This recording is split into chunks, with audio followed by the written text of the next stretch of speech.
All right, let's dive in. We're going to unpack Amazon's 2019, not just the numbers, but like the whole philosophy behind this company. Yeah, how they think, so they operate. Exactly. Our main sources. Jeff Bezos' letter to shareholders, and we've got some really interesting discussion questions to guide us. Those letters are gold mines, honestly. Total gold mines. It's crazy how much Amazon is a part of our lives these days. It's everywhere you look. So getting their approach is more relevant than ever. Yeah. And some of the things that really grabbed me were like this day one thinking they talk about. Right. This emphasis on playing the long game, even if it hurts in the short term, and how they're tackling these huge issues like climate change and how they treat their workers. I think what's so fascinating is how Bezos uses these letters, even though they're years apart, to lay out this consistent vision. Yeah. It's not just about the financial stuff, the report card. It's about outlining a framework for their whole mindset, for how they do business. And one of the things he hits hard on, both in 1997 and 2019, is this idea of customer obsession. Oh, for sure. Back in 97, he literally uses the phrase obsessed over customers. I mean, It's a strong word. it sounds intense. Yeah. But it goes way beyond just talk, right? It's totally ingrained in their actions. Yeah. You can see it in the 2019 letter. Like, during the COVID pandemic, they prioritized getting essential goods out there. They put in over 150 safety changes to protect their employees. Wow. And they even cracked down on people price gouging. Yeah, because that would hurt customers. Exactly. And even way back in 97, they came out with one-click ordering. Oh, yeah. I mean, it seems like a small thing now, but it was a big deal then. Huge. It made buying things so much smoother. Totally. That was a perfect example of how this customer obsession idea turns into action. Right. It wasn't just about being convenient. It Yep. directly took on a big problem customers had dealing with these long, complicated checkouts. Right. And that's what gave them a huge advantage over other companies. So it's not just like a marketing slogan for them. No, it's deeper than that. It's like baked into how they think, how they make decisions. Exactly. And this commitment to the long game, that's another big thing we see. Oh, absolutely. Bezos is always talking about how important it is to be a leader in the long term.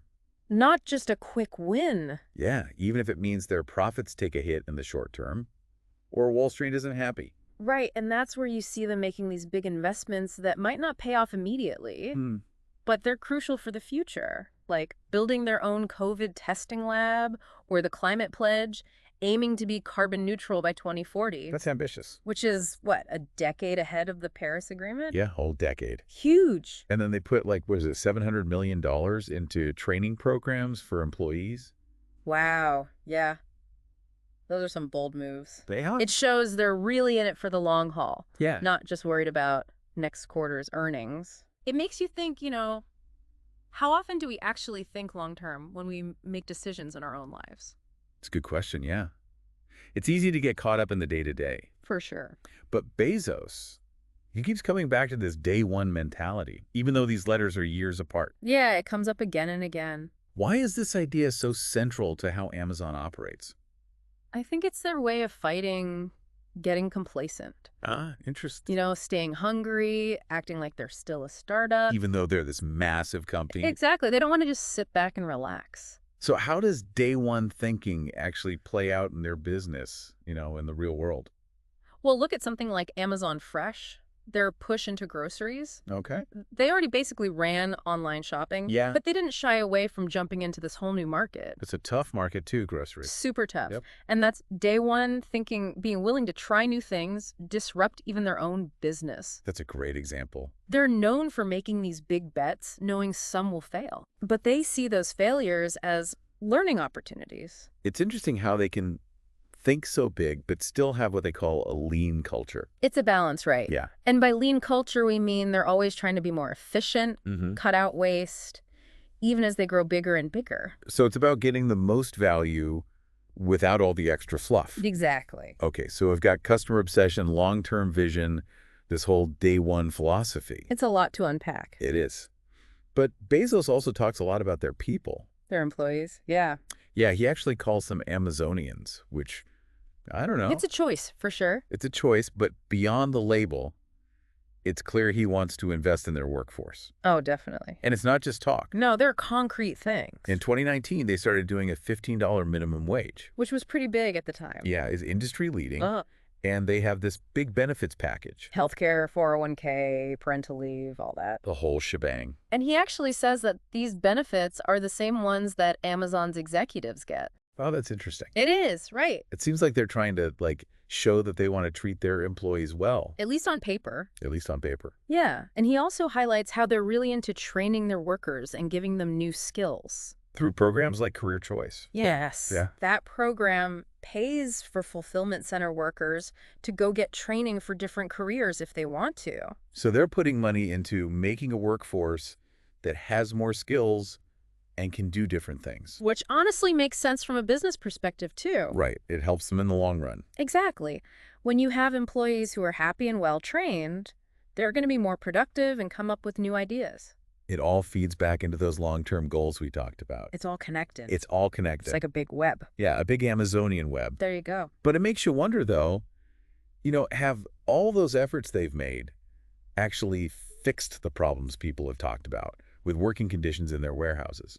Right? Like how fast they have to work meeting those really tough targets. Exactly. Yeah, that's a really good point. I mean, while Bezos does talk about, the good things they're doing for employees, he doesn't really address those specific issues directly, like the pace of work in the warehouses. Right. It's important to remember that there are lots of different perspectives out there, and Yeah. you need to consider those too, not just what the company says. Absolutely. It's like we're getting this carefully curated view of Amazon. Yeah, a very polished version. But there's another side to the story that we're not seeing in this letter. Exactly. And that's where I think our own critical thinking comes in. Yeah. We can't just take everything at face value. We got to dig deeper. Right. Look for more evidence and think about different points of view to get the full picture. Okay, so let's shift gears a bit and talk about another big piece of the puzzle, Amazon Web Services, or AWS. Oh, yeah, AWS. The 2019 letter spends a lot of time on it. It's clearly a huge part of their growth, but it seems like Bezos is especially proud of AWS. Well, think about the impact it had, especially during the pandemic. Oh, for sure. It was crucial for supporting things like healthcare, research, education, and it even helped companies keep their employees online and working from home. Yeah, it was a lifeline for so many people. Totally. And AWS also powered stuff like, WHO's COVID tracking and that AWS Diagnostic Development Initiative. Oh, right. It really stepped up during a tough time. And on top of all that, Bezos makes a point of saying that AWS is a lot more environmentally friendly than traditional data centers. It's a big part of their sustainability goals. Which is a perfect segue, because I wanted to ask about that. Oh, yeah. Bezos is really into the climate pledge, but some people might be skeptical. Like they might say, isn't online shopping already better for the environment than going to stores? Why go even further? Exactly. Well, it comes back to that long-term thinking we talked about. Right. Amazon isn't just trying to make up for their current impact. Yeah. They want to be a leader in the shift to a low-carbon economy. They have some pretty big goals, too. Net zero carbon by 2040, 100,000 electric delivery vans. And switching to 100% renewable energy by 2030 or even 2025 if they can make it happen. They're really going for it. It's a big vision, but they're backing it up with real action. Yeah. Investing a ton in renewable energy, working with companies like Rivian to get electric vans. And even coming up with new packaging to cut down on waste. They talk about that in the letter, the frustration-free packaging program. Oh, right. It's about getting companies to make packaging that's easy to open, recyclable, and can ship without another box. Seems simple, but I bet it makes a difference. Oh, a huge difference. Since 2008, they've saved over 810,000 tons of packaging material. Wow. And they've gotten rid of the need for 1.4 billion shipping boxes. That's a crazy amount of cardboard. That's not ending up in landfills, which is a win for everyone. And I bet it saves them money, too. Exactly. Sustainability and making money don't have to be enemies. They can work together. Totally. But let's go back to AWS for a second. You said it was more energy efficient. Yeah. How does that actually work? I'm curious. I was wondering the same thing. Well, it's mainly because of two things: higher utilization and better efficiency. Okay. Most normal data centers, especially those run by one company, only use about 18% of their server capacity. That's low. They need all that extra space to handle those sudden jumps in usage. It makes sense. You don't want your servers crashing when everyone's trying to access something at once. Exactly. But AWS, with its massive size and the way it's used by so many different people, can run at much higher utilization rates. So they're getting more work out of the same equipment. Pretty much. They're also smart about making their facilities and equipment more energy efficient. Mm-hmm. For example, some of their data centers use evaporative cooling instead of regular air conditioning. Oh, interesting. It seems like these little tweaks can make a big impact overall. They can, for sure.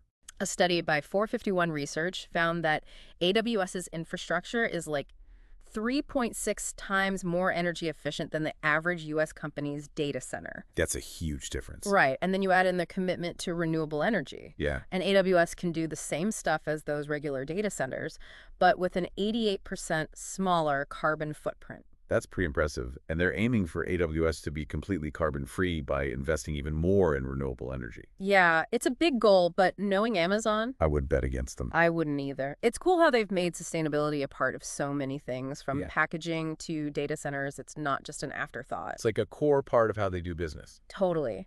But we can't forget about the human side of things. Right. Amazon has a ton of employees, and people have been looking closely at how they treat their workers. What does Bezos say about that in the 2019 letter? Well, he does talk about how big their workforce is, over 840,000 people around the world back then, Wow, and more than 590,000 just in the U.S. that's huge. He also points out that a lot of those are entry-level jobs, Okay. a way for people to get started in their careers. That's an interesting point, but a lot of times entry-level jobs don't pay well and have bad benefits. Is that the case at Amazon? That's what I'm wondering. Well, Bezos argues that's not the situation at Amazon. He talks about their $15 minimum wage.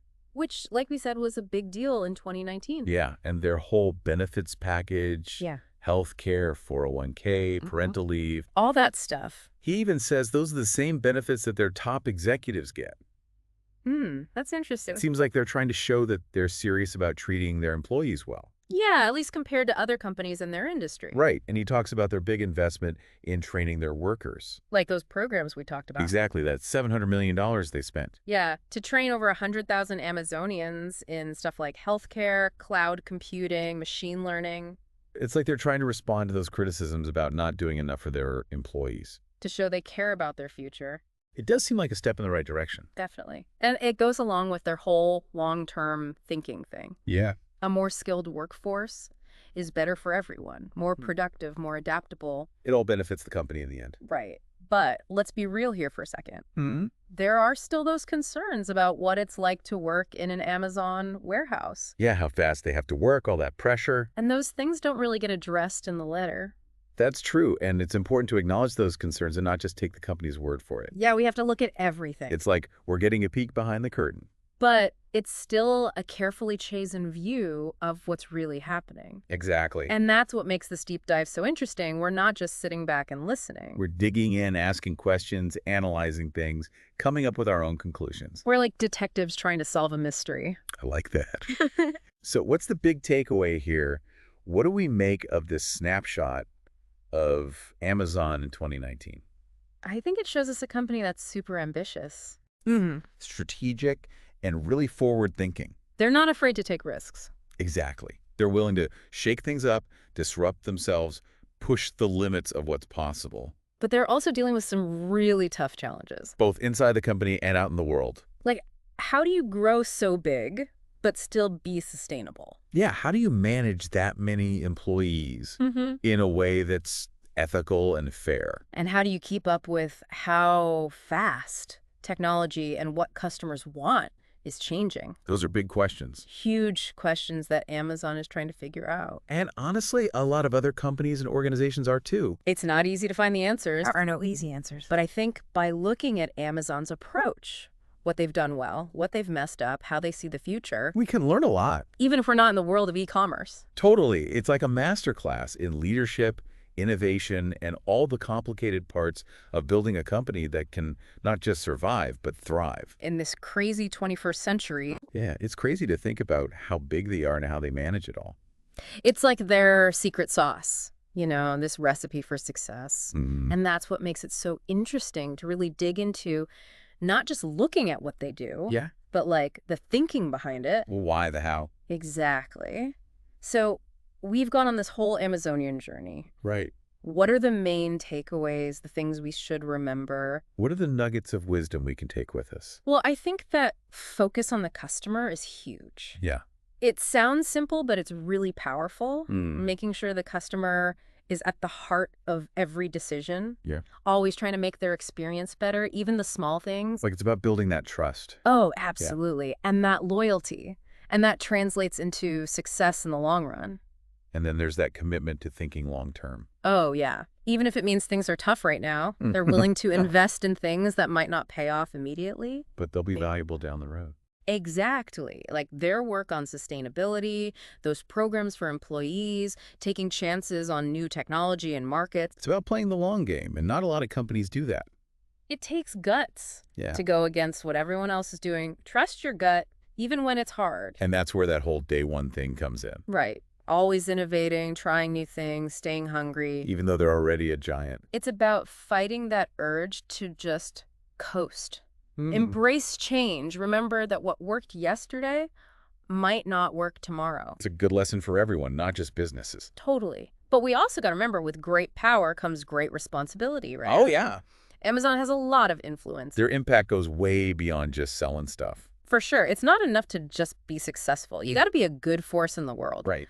Think about how what you do affects your employees, your customers, the planet. Society as a whole. Use your power for good. And Amazon, like any big company, needs to be held accountable. That's where we all come in, as consumers and citizens. Oh, absolutely. Being informed is so important. Yeah, if we understand how these companies work, what they care about, what problems they're facing, It helps us make better choices. and hold them to a higher standard. Exactly. So, as we wrap up this deep dive into Amazon in 2019, what's the one big question we should all be asking ourselves? What's the thing we should think about as we go about our day? I think it goes back to that day one mindset, where in our own lives, whether it's our job, our relationships, our goals, could we use that way of thinking?